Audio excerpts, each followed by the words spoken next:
You're listening to Dodge Movie Podcast. Your hosts are Christi and Mike Dodge, the founders of Dodge Media Productions. We produce films and podcasts, so this is a podcast about films. Join them as they share their passion for filmmaking. Howdy, everybody. You might be expecting to hear us talk about a movie called Blue Jay. Turns out we're not going to do that. We're going to talk about a movie called Plus One. Not just to mess with you, but because we're still kind of getting our sea legs, and one thing led to another, and we have a programming change. This movie is a little bit lighter hearted, a little bit campier, maybe even a little naughty humor in there. So be prepared. Save your tissues for next week. Today we're going to review a film called Plus One, and one of the things that I love about Mike is his ability to kind of, I don't know how he does it, trolls the internet, scans IMDb, gets them beaconed into his brain somehow, but he finds the coolest indie films, and we have had a lot of great experiences watching the films he finds, and this is one of them. Let's see, I think it came out June 14th of 2019. It stars Maya Erskine, who is in Pen 15, and if you were 15 once, I suggest you check it out. It's on Hulu. Jack Quaid, who happens to be Dennis Quaid and Meg Ryan's son, isn't it? And it stars Ed Begley Jr. It was written and directed by Jeff Chan and Andrew Reimer. So let's just jump in, and we're going to start with Mike's pickup line, where he shares with us the first line and tells us a little bit about the film. So this one opens with the line from Jack Quaid's character, "This is gonna be tough." And that, I think, sets up kind of the whole arc of the film, right? This is going to be a tough ride for those two characters. So the premise of the film is that they are longtime friends who have a bunch of weddings to get through. And as single people, this is kind of depressing for them. They feel left out, they feel ostracized, etc. So they're going to rely on each other to help them get through this. So that's kind of the exciting incident, is we find out about 10 minutes into the film that they have 10 weddings to go to. And that gives us, as the viewer, a little bit of a progress bar, so we can kind of see where we're at in the whole process. And then we get to this line where he says, "This is going to be so much worse if we do it alone." And so that is the narrative question, right? Are they going to be alone through this film? As an aside, it's kind of a fun gag throughout the film that there are speeches that are given at each of the 10 different films. And we see a wide gamut of things. And in fact, one of the characters says that, I think it's the Alice character, she says, wedding speeches are just supposed to be funny. And so we see a wide gamut of that in there. We have the guy who cries. We have the guy who refuses to hold the microphone next to where he's talking. And we see some funny ones. We see some painful ones. One in a foreign language, yet still funny. So I think that's a fun recurring bit. As the viewer, you know this is coming, and each time you go to a new wedding, you learn that you're going to have this gag where it's going to be a speech, and that's how they're going to kind of introduce the different things that goes through that wedding. This movie is also a romantic comedy, but it is kind of a little bit different in that the classical formulation a la Billy Murnitt of the manic pixie dream girl, which we originally kind of see in Garden State, that's where he coined it, I believe, is kind of flipped on its head, because Maya plays this character Alice, who is not really a dream girl, and so I call her a manic pixie frat guy. Oh, that's perfect, because I wrote down she's a female Zach Galifianakis. Yeah, there's a lot of drinking. She's sloppy. Not for a metaphobe. She vomits 11 minutes into the film. She uses inappropriate language. She lies. She is pretty much... She's a hot mess. She's a hot mess. She's the antithesis of somebody that you'd meet at the top of the Empire State Building. And yet, this kind of works. And so Jack Quaid's character of Ben is that uptight guy that we often see, and he needs her wildness to break him out of his mold, to get him to relax a little bit, to kind of open up. And so I think the casting of this worked really well. I don't know when they filmed this, but this is kind of coming off of his role of Huey on The Boys, where he also plays kind of an uptight character. So I think he plays this well. There's a line where a woman says that he's very good looking. And so normally you would think in terms of a romantic comedy that the leads, of course, would be really attractive. So we then as a viewer are left wondering, well, if he's so good looking, why is he still alone, right? And then Maya is hilarious in this role. We saw in Pen 15 that she's got great comedic timing and great instincts, and she really plays up kind of this role of being the manic pixie frat guy in this film. And I think there's a commitment and earnestness that makes this character work, even though it's kind of like your drunken buddy in college, except they're out of college and they probably should start getting their lives under control by now. And so throughout this film, we see their relationship is the central relationship of the film. We see some different things going on, but fundamentally what we're looking at is that narrative question, will they be alone? And one of the things that I loved is, so early on, she's this hot mess and he's kind of he's starting to grow up. They're both post-college, they're getting their jobs and their careers, and all of their friends are settling down and having kids. And throughout the course of the movie, they kind of flip personalities. She starts dressing a little bit classier and kind of, I think, behaving a little bit more grown up. And he is kind of spiraling out of control because of his father, played by Ed Begley Jr., and what he's going through and going and doing. And he starts to spin out of control a little bit and kind of almost regress. And the opening wedding, Maya has some ill behavior, and Ben exhibits almost identical behavior at a wedding later in the film as he's kind of spiraling out of control. And that goes so much so that in Act 1, when Alice gets drunk and embarrasses herself on the dance floor, she goes back to the hotel room, is eating pizza and watching Bones on the television. And then near the end of Act 2, when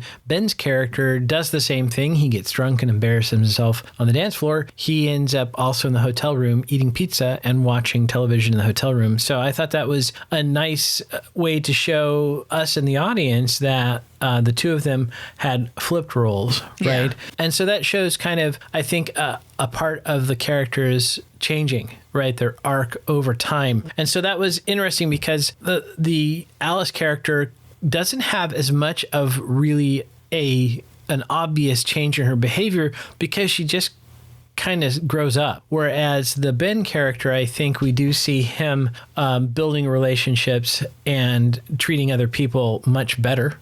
And so that's just kind of maybe a part of the way the story worked out. But they both, I think, bring really likable humanity to the roles. I believed them in those roles. Mm-hmm. Yeah, and there were some moments I wrote down that felt like they could have even been improv'd. The scene I'm thinking of specifically is they're at a wedding, or I think they're at a reception, and they're talking to a gay male couple. And I'm sure this is a pretty low budget movie, and so they probably had some of their friends in it, and it just felt very improv, like they were teasing one another and the banter was going back and forth, and it felt very authentic. Like these people probably shoot the shit and do this kind of stuff, off camera. Yeah, I believe that the writers, directors are really somehow worked with Maya and they know her from other things, it seems like. Mm-hmm. And then her co-creator from Pen 15 also has a role in the film at one of the weddings. So yeah, this did feel like one of those films where we want to make this film and we're asking the people that we know, our contacts, to help us out with it. I also thought a fun bit from all these different weddings was near the end of the film, they have a fight in the photo booth. So while they're fighting, the flash is going off and they're mugging on cue to try to make the good photos, even though they're having this fight. Right, that's right. So on to cinematography. The one thing I noticed was, thank you, Dustin Morrow, for cueing me into why handheld is so annoying. There's a lot of handheld in this film. Yeah, there is. This maybe would be excused by saying it's low budget, but I actually don't think that's an excuse. But it's possible that was kind of the vibe that they were going for, as some of the independent films use more handheld. Well, and the characters a little unhinged. They're a little shaky, grasp on life. Yeah, one could say that. It doesn't work for me. I prefer to have the camera on sticks and let the actor tell us that the character is shaky, but it's possible. You also look at locations, right? As you know, when filming, depending on the location, it can be hard to get sticks in there. The one thing I thought of is they shoot in the elevator at one of the weddings, and elevator's great location. Someone should make a film in that. But one thing that bumped me was, why is the lighting blue in that elevator? Mammoth blue. Yeah. So, and then the doors opened and the lights outside were normal. Well, I thought they were even tending toward tungsten or even a sodium lighting, like at a hotel or something. So it really was strikingly different. And that could be as simple as they got there at that location and some stoner had put blue gels up and they didn't have the time to fix it. Like it was a freight elevator, and so who cares what the light looks like in a freight elevator? Because as we know, filming in a real elevator can be quite tricky. So it's possible it was a freight elevator. Yeah, freight elevators are bigger. The standard passenger elevator is 4 feet by 6 feet, which is really tough to get 2 actors in there and a camera crew. So it's possible it's a freight elevator, and that would certainly lend to trying to squeeze people into the corners and not setting up tripods and stuff like that. So as far as the editing, the one thing I noted was I thought it was kind of a sweet touch before we see Jack and Alice. Or no, sorry, not Jack. Ben and Alice in the hotel room. They open with what appears to be actual real wedding toast. Yeah, to me, it very much felt like they were real wedding toasts. Again, I figure it's people that the filmmakers knew. Yeah. That they got permission to, or they put in use Adam that footage. Yes. If you would like your, 4 seconds of your wedding in a movie, call us. Let us know. Yeah, you could get quite a few submissions there. So maybe they just kept it to friends and family invite only. An editing thing that I really liked is near the end of the film, there's a montage of cute scenes from throughout the earlier parts of the film from their relationship and picking out the nice parts, even though there had been some parts, of course, where they hit rocky roads because this is going to be tough. Yeah, that was good. The sets. I mean, my husband has taught me this.